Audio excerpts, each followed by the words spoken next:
Today's story is about Sunny the sunflower faces east. In a peaceful garden on the edge of a small village, where butterflies fluttered softly like drifting petals and ladybirds tiptoed across dew-kissed leaves, stood a young sunflower named Sunny, who,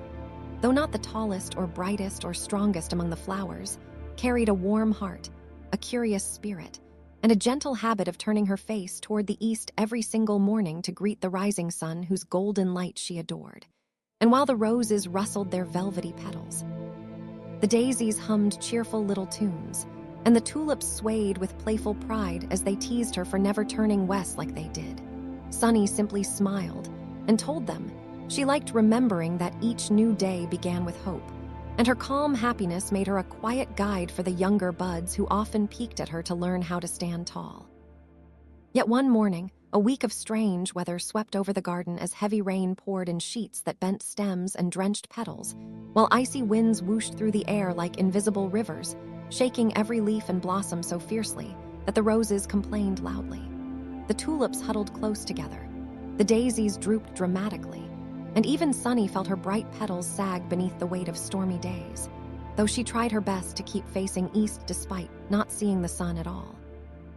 And as the gloomy sky lingered for days on end with thunder rumbling in the distance, shadows spreading across the garden, and puddles forming around her roots, Sunny's once steady confidence wobbled as doubt whispered quietly in her heart, wondering whether the sun would ever return or whether everything might stay dark forever.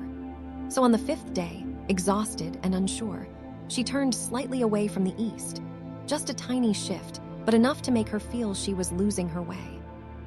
And her neighbors grew frightened, because seeing Sunny look lost made the whole garden feel colder, and tiny sprouts trembled as though their own little courage was slipping. Yet during the stormy nights when even crickets stayed silent, Sunny listened to the wind's mournful whistles and reminded herself of stories the old oak tree once told about seasons always turning and light always finding its way back, though tiredness made it hard for her to believe them this time. Until on the seventh morning before the birds awoke, and while the world was still wrapped in cool bluish dawn, a soft shiver of golden light pressed through the heavy clouds, and a tiny sunbeam slipped down like a warm whisper to brush Sunny's cheek, waking her from her sadness and filling her with a spark of comfort so gentle, yet so real, that she lifted her drooping face to find the faintest sunrise peeking shyly from the east, glowing like a promise returning home. And as the sun told her with kindness that it had never truly left, and that sometimes good things are simply hidden for a while behind life's clouds, Sunny straightened her stem and stretched her petals wide once more, feeling strength pour back into her leaves. And as warmth flowed into the garden, the roses cheered, the daisies danced, the tulips spun in delighted circles, and even the shy little sprouts wiggled in relief. But Sunny didn't stop there, because she wanted to help the other flowers who still felt a little shaken after the long storm. So she began telling them how she had nearly given up, and how the smallest touch of sunlight reminded her that hope can hide but never disappears.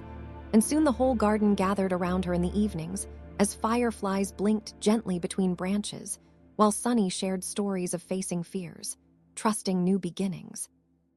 and finding brightness inside your heart even when the sky seems gray. And her words became so comforting that even the old oak tree listened with pride. And from that day forward, whenever clouds gathered,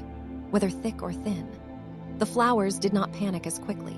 for they remembered Sunny's courage, her unwavering commitment to turning east, and the way she taught them that storms can shake you, but they cannot stop you from choosing where to look.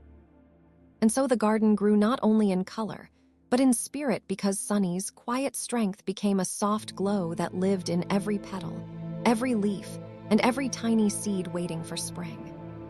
The end. Today we learned that when you focus your heart on what is good, no matter how small, distant, or hidden it may seem,